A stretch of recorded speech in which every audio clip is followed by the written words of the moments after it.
Okay, so someone wrote in and they asked, could I talk about karma? Okay, so karma is probably one of the most famous aspects of yogic philosophy and possibly the least understood aspect. It's even a word in the English language now. People will say, oh, that's your karma. Usually if you do something to annoy somebody else and then something bad happens to you, straight away, they even use the term instant karma. So we have this notion vaguely of what it might mean, repercussions to actions. And so that is basically what it is. Every action has a reaction.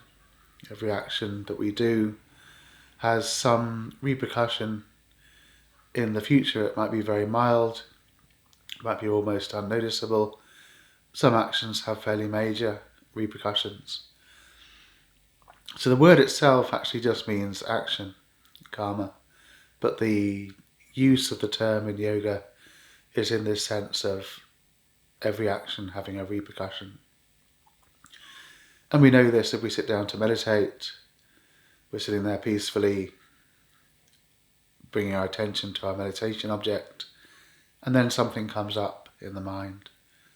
And it'll often be a memory, something that happened in the past. And we can see how that thing that happened in the past is now disturbing our meditation. So in meditation we can observe how karmic formations travel through time, having effects, sometimes way into the future.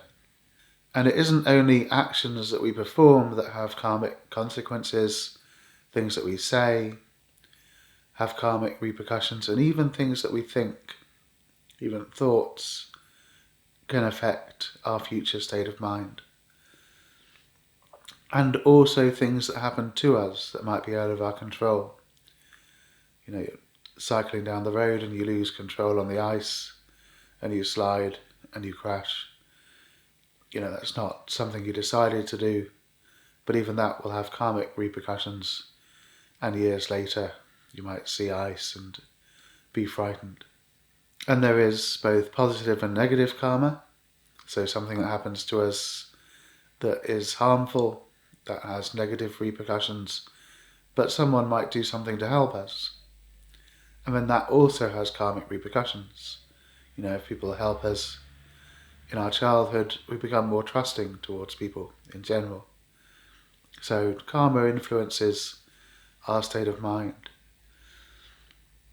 And you can imagine, everyone's done so many actions, said so many things, had so many thoughts, and have had so many experiences. If all those things have karmic repercussions, that means that in any given moment, we're not just simply a blank slate, we're actually a sort of bundle of karmic formations from the past that have come into the present. And those karmic formations colour our perceptions, they colour our views, they colour our interpretations of things, they colour our responses to things that happen. And so we have a certain degree of freedom, but a lot of karmic conditioning is there, influencing how we behave, how we speak, how we see the world.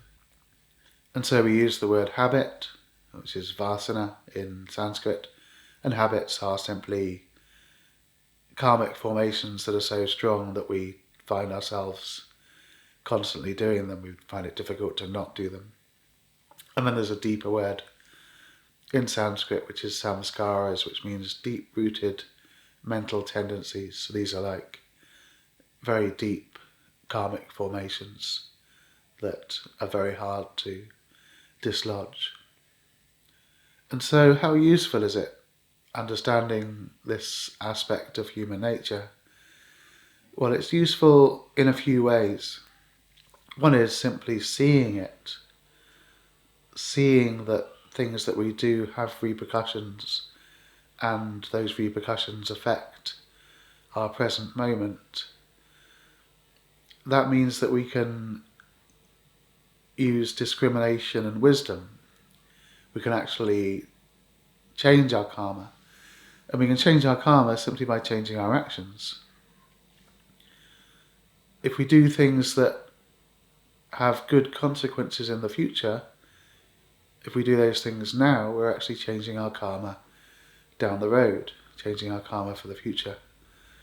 If we do things like practice meditation or practice yoga, we start to change our future outcomes. We change our future condition. So we're changing our karma. Things like fitness training, going running, eating healthily, decisions like that will affect our future condition. Of course, we've got our past karma coming into play. If our past habits have been not very healthy, then we've got to push against that to change our future karma. But being aware of it is it's a major step. And we can even change our thoughts. Once we see how this operates, we can actually change the way we think. Thought usually comes before speech.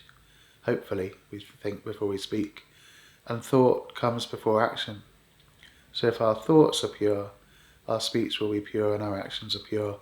And then that will change our future karma. There was a time when I lived in a Tibetan Buddhist monastery in Nepal. I lived there for about 6 months. And after I'd been there for a few months, the abbot started saying something to me every day. He would say it in Tibetan, but the English translation was, good thinking, good things will come. Bad thinking, bad things will come. So this wasn't some kind of magical, if you just think good thoughts, it'll manifest beautiful things in the world. But he was describing this subtle aspect of karma, that if our thoughts are pure, then our speech will be and our actions will be, and then our future karma will be pure as well. And there is one other way that we can relate to karma when we start to see how it operates, because karma actually only affects the body and the mind. It doesn't touch pure awareness. Pure awareness is always untouched by karma. Anything that happens within awareness doesn't affect awareness itself. It's always pure. So we can actually transcend karma by coming into stillness and silence and coming to see ourselves and know ourselves as pure awareness. And inner silence actually has an incredible effect on karma. It actually dissolves it. In meditation, if we can bring our mind to silence, things that arise, karmic formations from the past, will actually dissolve in that silence. And we can watch them go. We can watch them dissolve. Sometimes things have to come up a few times and dissolve a few times. Maybe if something's very strong, it has to come up 100 times and dissolve 100 times. But eventually it'll lose its power and it dissolves and it's gone and it doesn't come back.